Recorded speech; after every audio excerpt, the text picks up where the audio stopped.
Tere, mina olen Kristjan, olen 3. kursuse majandusteaduskonna tudeng, mis tähendab seda, et mul on aeg hakata vaikselt mõtlema oma lõpude kirjutamisele.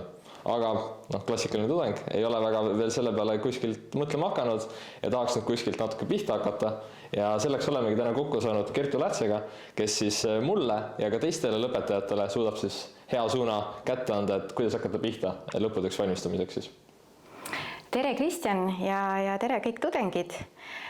Ootame sind ja teisi teemamessile ja teemamess toimub sellel aastal 15. septembril ja teemamessil on sul võimalik endale sobiv teema ja ka juhendaja leida.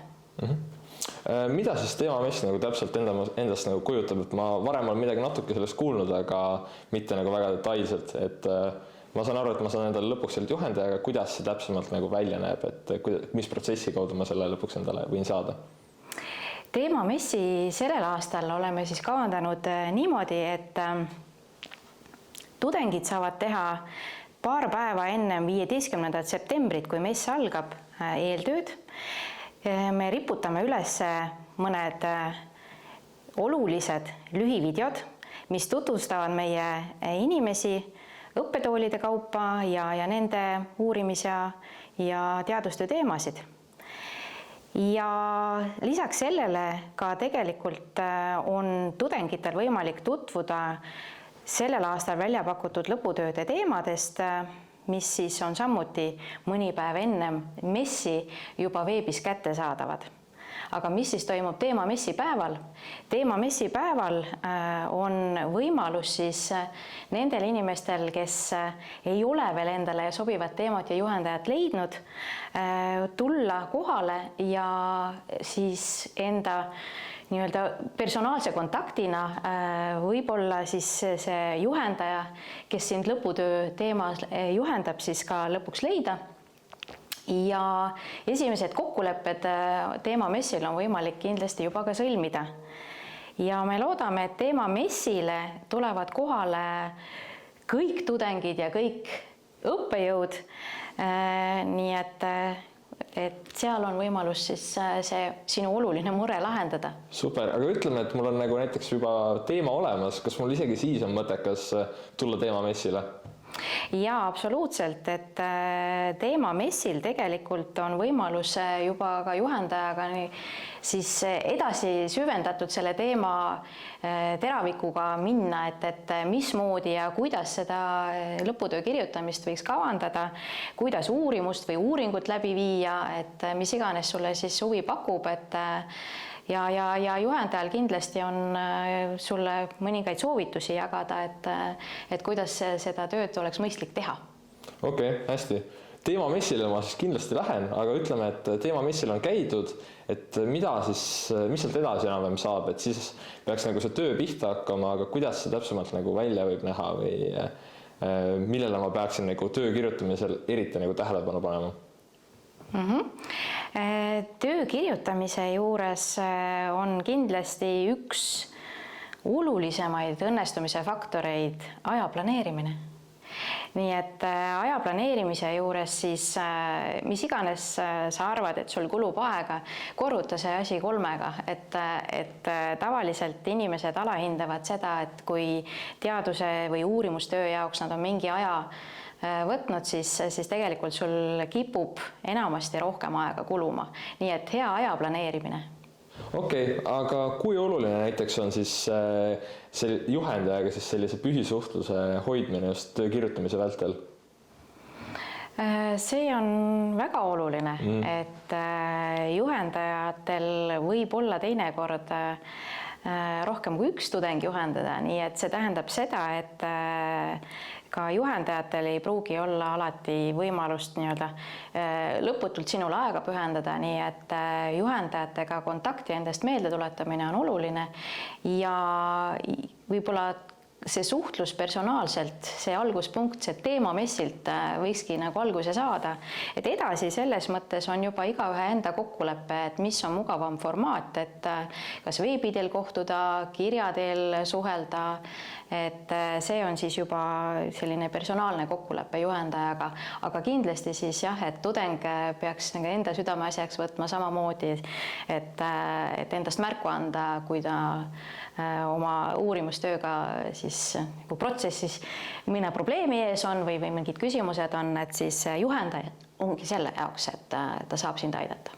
Okei, suurepärane. Seda on väga suur rõõm kuulda ise, et ma pole selles töös nii-öelda üksinda siis, et mul on keegi vähemalt kaasas, kes saab mind kogu aeg nagu aidata, kui probleeme tekib.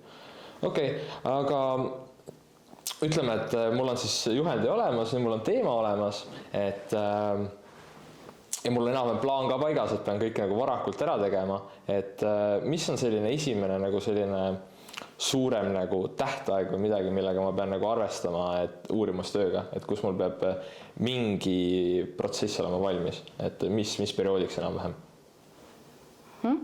Et need tähtajad tegelikult tulevad meil veebis kuupäevaliselt kenasti ka kõikidele tudengitele avalikult siis välja, et aga tegelikult sa uurimistööst alustasid, et bakalaureuseõppes siis uurimistöö on see koht, kus siis oktoobriks on sul enam-vähem visioon olemas, et mis sa teha tahad ja põhimõtteliselt aasta lõpuni on sul aega seda uurimust kirjutada, et jaanuaris peaks olema ta sul juba valmis. Nii et tegelikult soovitan peatselt kohe ka raamatu kokku minna või ka siis kirjandusega hakata tööle, et selleks, et see uurimus õigeaegselt valmis saaks. Okei, aga ma olen kuulnud, et uurimustöö käigus siis üks väga oluline asi on ka see sügisene aine, mis mul praegu hakkab tulema, et mis ta täpselt mulle seal hakatakse õpetama ja kuidas see nagu aitab mul uurimustööd nagu paremini kirjutada? Selles aines antakse ülevaade sellest, mida üks teadustöö endast üldse kujutab, millised on teadustöö nii-öelda struktuuri põhimõtted ja vorm, milline teadustöö välja näeb, milliseid meetodeid kasutatakse ja kust me saame aru, et mis asi on teadustöö ja mis ei ole teadustöö. Nii et tänapäeval on see, ma arvan, ülioluline nagu seda just neid teadusele omaseid momente nagu teada saada, et seal kursusel teile sellest räägitakse ja oma uurimustöödest te siis püüate seda teadust ka siis nii-öelda mingi teema juures läbi viia. Okei, aga ütleme, et see teadusmees pole veel saabunud, aga ma tahaks praegu kohe midagi ära teha, et ma saaks juba praegu hakata uurimustööks valmistuma, aga mul veel pole teemat, et mida ma saaksin praegu kohe juba teha? Praegu võib-olla on see aeg, kui sa peaksid enda sees väikse sisekõne pidama ja mõtlema, et mis teema on see, mis sind enam paelub või teemade ring ja natukene lugema selle kohta. Et lugemine aitab alati kaasa nii-öelda mõtteid korrastada ja avab võib-olla sulle mingisuguse olulise idee laeka, et ahaa, see on see, mida ma tahaksin ka uurida ja lõputöös nagu kirjutada. Okei, aga kus näiteks, ütleme nii, et ma tahangi nagu ise endale teema välja mõelda, et kus ma peaks endale seda nagu ideeallikat või midagi sellist otsima, et kus ma leiaksin endale nagu ise näiteks mingi teema, mida detailsemalt uurida siis lõputöö käigus? Et ma arvan, et kui sa ainekursustel siin oled käinud, võta vanad konspektid siis välja. Et võib-olla mõtiskleda nende teemade üle, mida siin õppejõud on teile edasi andnud, et mis oli see, mis sind nagu eriti puudutas ja ka mõned ained sul sügisel ju hakkavad siin peale, et kui kooli tuled, siis alati mõtle sellele, et ahaa, et kuidas mina saan maailma paremaks muuta, mida uurida.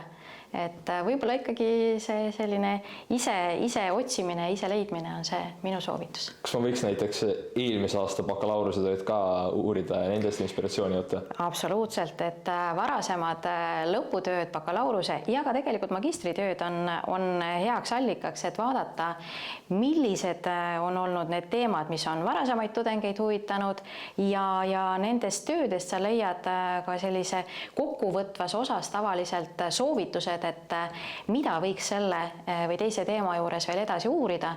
Nii et need viimased leheküljed nendest lõputöödest on nagu võib-olla väga-väga olulised allikaks siis selle idee leidmiseks, et mida mina võiks kirjutada. Okei, suurepärane. Ma ei teagi, mul endal praegu rohkem küsimusi väga palju ei ole, et on sul äkki mul endale mingid lõpusõnas öelda, et mida ma võiks lõputöö kirjutamise juures just nagu eriti tähele panna, peale siis näiteks aja planeerimise? No esimene soovitus on, et tule teemamessile. Ennem teemamessi, ennem 15. septembrit, vaata veebilehel infot selle kohta, mis uurimisteemad seekord välja pakutud ja mis valdkondades meie õppejõud töötavad. Ja siis tule kohale. Super, tulen kohale 15. september, näeme. Ja ootame kõiki teisi ka.